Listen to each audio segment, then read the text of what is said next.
नमस्कार, Ayurveda free health insurance में आप सभी का स्वागत है।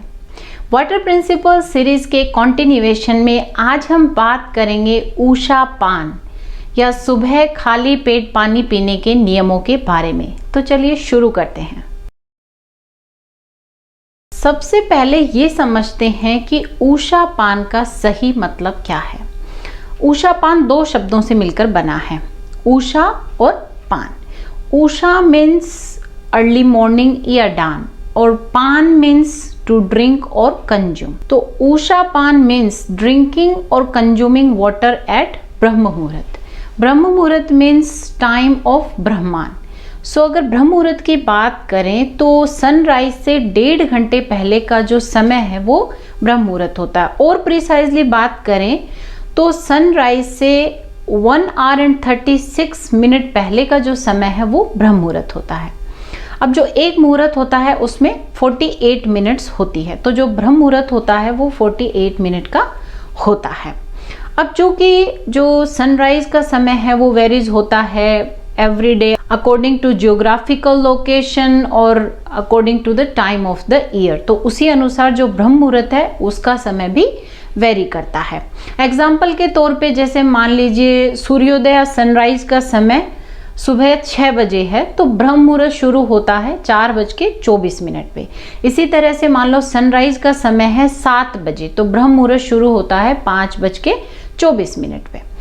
तो अब आप सोच रहे होंगे कि जब हम उषा पान विषय के बारे में बात करें तो ब्रह्म मुहूर्त के बारे में इतना विस्तार से क्यों जान रहे हैं। तो मैं आपको बता दूं कि जो उषा पान है और जो ब्रह्म मुहूर्त है इन दोनों का एक दूसरे से डायरेक्ट संबंध है, इसीलिए ब्रह्म मुहूर्त को जानना आवश्यक है। उषा पान या सुबह खाली पेट पानी पीने को लेकर के आपके मन में बहुत सारे प्रश्न होंगे।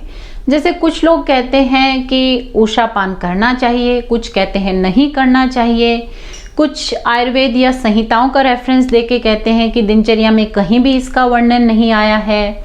कुछ कहते हैं रात भर पानी को स्टोर करके सुबह उसका प्रयोग करना चाहिए। कुछ कहते हैं कि तांबे के जो बर्तन हैं उनमें रखा हुए पानी का प्रयोग करना चाहिए। तो चलिए एक एक करके इन सभी शंकाओं का समाधान करते हैं। तो सबसे पहले आयुर्वेद संहिताएं या जो आयुर्वेदिक टेक्स्ट है उसमें जो बृहत्त्रयी हैं, चरक संहिता, सुश्रुत संहिता, वाग्भट संहिता, जो कि सबसे पहले आयुर्वेद के शास्त्र हैं, उनमें बताया गया है कि ब्रह्म मुहूर्त में उठना चाहिए, यानी कि जो वेकअप समय है आपका वो ब्रह्म मुहूर्त होना चाहिए।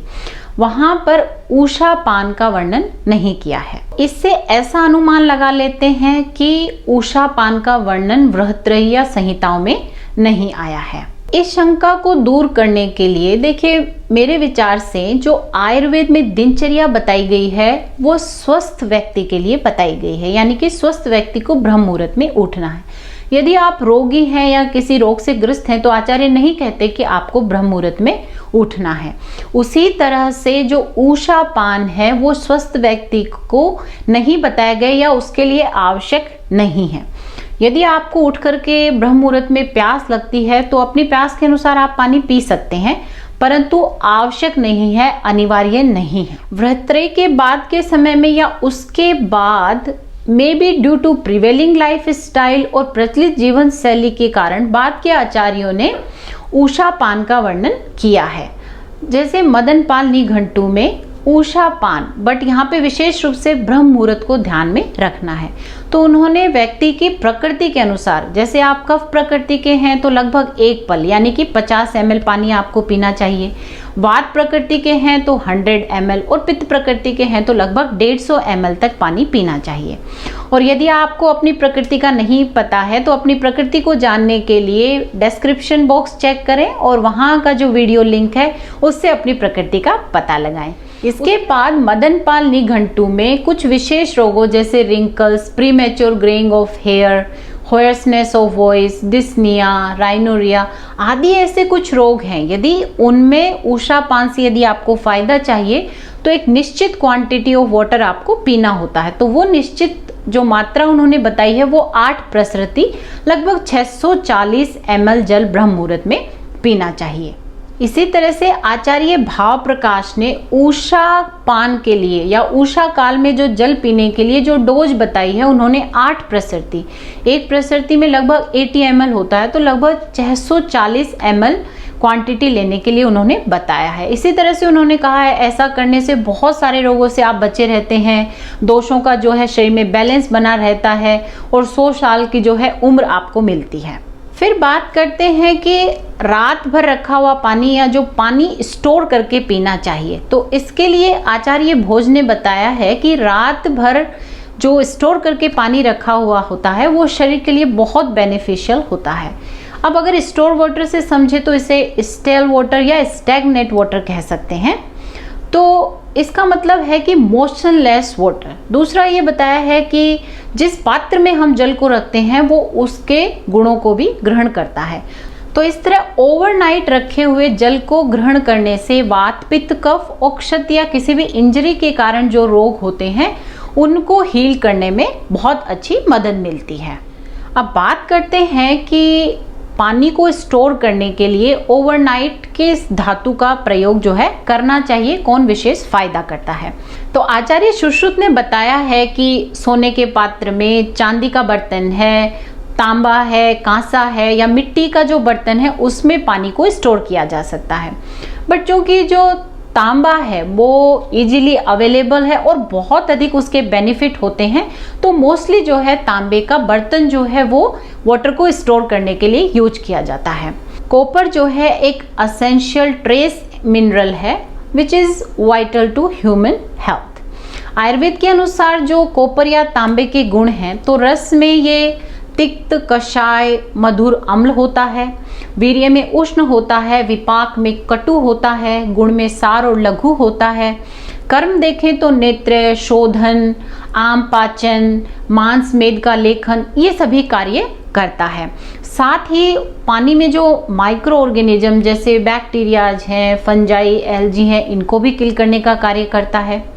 अनदर वे में देखें तो जब 8 घंटे या उससे ज़्यादा हम तांबे के पात्र में या बोतल में वाटर को स्टोर करते हैं तो जो कॉपर आयंस हैं वो उसमें रिलीज होते हैं, यानी कि पानी में जो है वो कॉपर आयंस हमको मिलते हैं जो कि हीमोग्लोबिन फॉर्मेशन में और सेल्स के रीजनरेशन में हेल्प करता है। साथ ही जब ऐसे कॉपर आयन वाला वाटर हम कंज्यूम करते हैं तो ये मेटाबॉलिज्म को स्पीड अप करता है और जो फैट सेल्स है उनके ब्रेकडाउन को भी फैसिलिटेट करता है। तो इसीलिए उषा काल में यानी ब्रह्म मुहूर्त में जब तांबे के पात्र में रखा हुआ पानी आप कंज्यूम करते हैं एक सर्टेन क्वांटिटी में, तो ये आपके लिए बहुत फायदेमंद होता है। अब क्विकली एज ए समरी बात करते हैं कि उषा पान या सुबह खाली पेट पानी पीने में जो सबसे महत्वपूर्ण बात है वो है ब्रह्म मुहूर्त। ब्रह्म मुहूर्त में यदि आप उठते हैं, यदि आप पेट के रोगों से ग्रसित हैं, यदि आपको बहुत सारे वायु के रोग हैं, तो आपको सुबह पानी पीना चाहिए। वो आपको एक सर्टेन क्वांटिटी जो कि 640 ml के लगभग है उतना पानी पीना चाहिए। और अधिक बेनिफिट्स अगर आपको चाहिए तो आप तांबे के पात्र में वो पानी स्टोर करके सुबह उस पानी का सेवन करें। यदि आपको लगता है कि आप स्वस्थ हैं तो आपको बहुत अधिक पानी पीने की ज़रूरत नहीं है। फिर भी अगर आपको पानी पीना है उसके लिए मैंने प्रकृति के अनुसार कफ वालों के लिए लगभग 50 ml, वात वालों के लिए 100 ml, पित्त वालों के लिए 150 ml तक पानी पी सकते हैं। हम यहाँ विशेष रूप से उषा पान यानी कि ब्रह्म मुहूर्त की बात करते हैं जो कि वात का काल है, वात दोष का काल है और उस समय हम वात की शुद्धि कर रहे हैं, अपान वायु की शुद्धि कर रहे हैं। यदि वात सही तरीके से बॉडी में मूवमेंट करती है तो वो बाकी सभी दोषों को भी बैलेंस में रखती है। अब देखिए यदि आप ब्रह्म मुहूर्त में नहीं उठते हैं तो खाली पेट पानी नहीं पीना है। अब जैसे 6 से 10 का जो काल है वो कफ का काल बताया गया है। यदि आप 6 बजे उठते हैं, 7 बजे उठते हैं और उसके बाद उठ के यदि आप पानी पीते हैं तो वो बिल्कुल गलत है, क्योंकि उस समय कफ दोष बढ़ा हुआ है, अग्नि वैसे ही मंद है। यदि आप पानी पीते हैं तो जो आपका डाइजेस्टिव फायर है, जो पाचका अग्नि है, उसको आप नुकसान पहुंचाते हैं। आम बनने के लिए शरीर में जो चांसेज हैं वो बढ़ जाते हैं। अब बहुत सारे लोगों का यहाँ तर्क होगा कि हम तो लेट उठते हैं फिर भी पानी पीते हैं और उससे हमें फायदा मिलता है। बहुत सारे लोग कहते हैं कॉन्स्टिपेशन में बहुत फायदा करता है। तो यहाँ मैं ये कहूँगी उनको थोड़ा रिलीफ जरूर उसमें मिलता होगा, परंतु जो रूट कॉज है कॉन्स्टिपेशन का, वो वहाँ क्योर नहीं हो रहा है और वहाँ पर आपको फायदे की बजाय नुकसान अधिक हो रहे हैं। बहुत लोग कहते हैं कि आयुर्वेद में बताया है कि सुबह उठ करके खाली पेट पानी पीना चाहिए, उससे बहुत फायदा होता है। तो आज से आप इस कंसेप्ट को ठीक कर लें कि आयुर्वेद में बताया है कि सुबह ब्रह्म मुहूर्त में उठ करके ही खाली पेट पीने से फायदा होता है। तो उम्मीद करती हूँ कि आज की वीडियो के माध्यम से उषा पान के संबंध में जितने भी आपके दिमाग में प्रश्न होंगे उनका समाधान हो गया होगा। फिर भी यदि आपके दिमाग में कोई भी प्रश्न हो तो प्लीज़ कमेंट करके ज़रूर बताएं। अगले वीडियो में हम बात करेंगे कि बॉइल्ड वाटर या पका हुआ पानी पीने के क्या फ़ायदे हैं और किस तरह से इसको बनाया जा सकता है। तब तक के लिए take good care of yourself because health is wealth.